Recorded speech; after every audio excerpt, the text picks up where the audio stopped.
भक्तों, महाशिवरात्रि की हार्दिक शुभकामनाएं। ओम नमः शिवाय।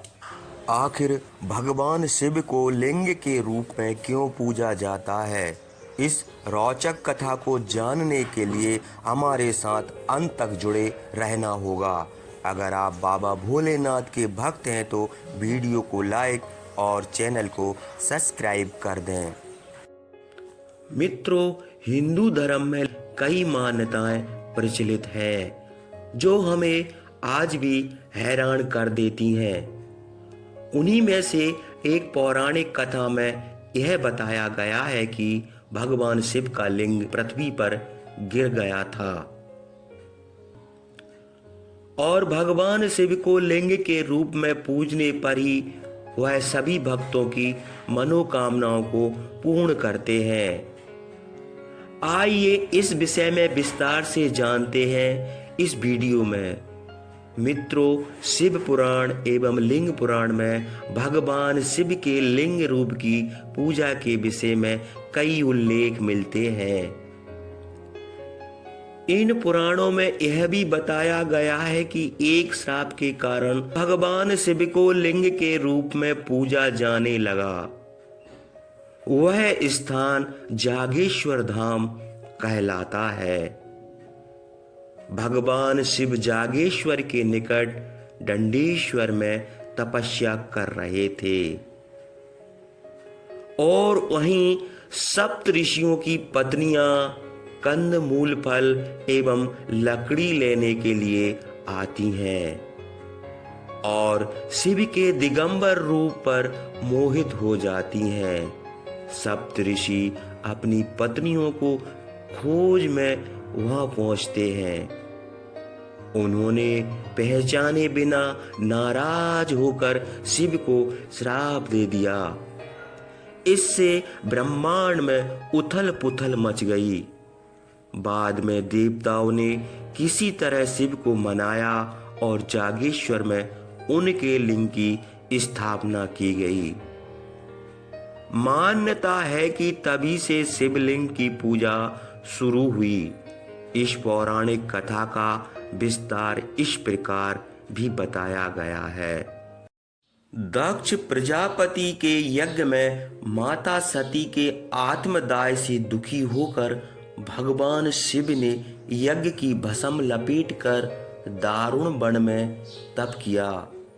इसलिए यह शिव की तपोस्थली के रूप में जानी जाती है। इन्हीं जंगलों में वशिष्ठ आदि सप्त ऋषि अपनी पत्नियों के साथ कुटिया बनाकर तप करते थे। एक बार भगवान शिव दिवंगर अवस्था में ध्यान में लीन थे।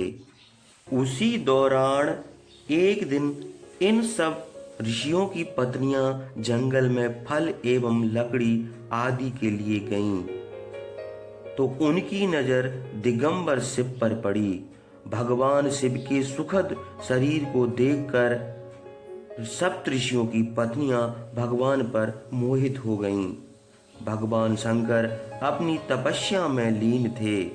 उन्होंने उनकी ओर ध्यान नहीं दिया और सप्त ऋषियों की पत्नियां काम स्वरूप में आधी होकर वहीं मूर्छित होकर गिर गईं।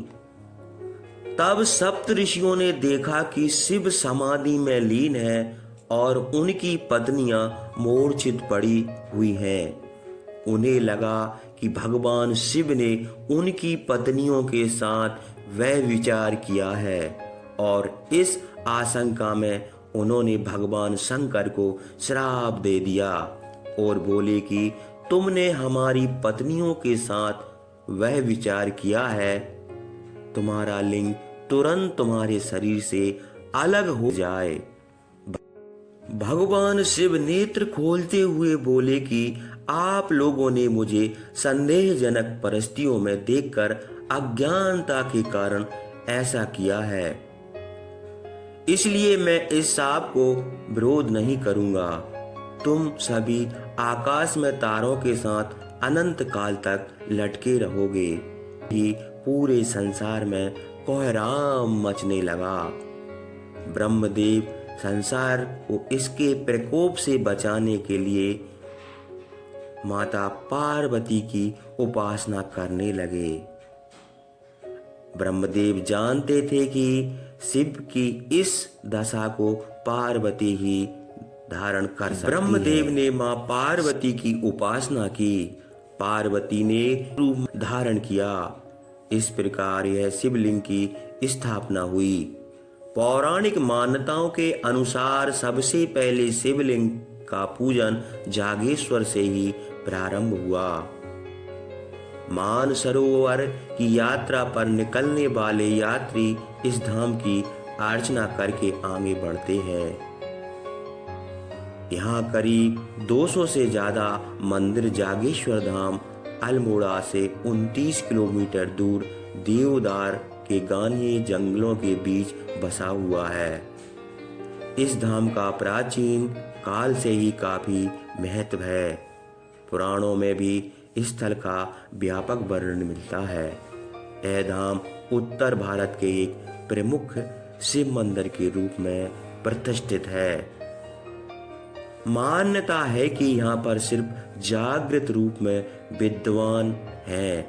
यह प्रथम मंदिर है जहाँ लिंग के रूप में शिव जी की पूजा की परंपरा सबसे पहले आरंभ हुई थी। ऐसी मान्यता है कि देवादिदेव महादेव यहाँ आज भी वृक्ष के रूप में मां पार्वती सहित विराजते हैं। मान्यता है कि भगवान शिव पार्वती के युगल रूप के दर्शन यहाँ आने वाले श्रद्धालु मंदिर परिसर में स्थित नीचे एक और ऊपर 2 शाखों वाले विशाल देववर के वृक्ष में करते हैं। यह बहुत प्राचीन पेड़ बताया जाता है। यह भी सत्य है, यहाँ भगवान शिव ही एकमात्र देवता हैं जिन्होंने सदैव मृत्यु पर विजय पाई थी। मृत्यु ने कभी भी शिव को पराजित नहीं किया। मृत्युंजय के नाम से पुकारा गया।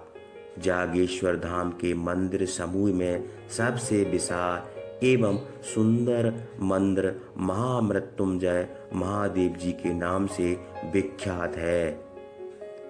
जागेश्वर में लगभग 250 छोटे बड़े मंदिर हैं। जागेश्वर धाम के इस मंदिर में 124 मंदिरों का एक समूह भी है जो अति प्राचीन है। इस भक्तों, अगर वीडियो अच्छी लगी हो तो एक बार ओम नमः शिवाय जरूर बोल दें। बाबा भोलेनाथ की कृपा आप पर सदैव बनी रहेगी।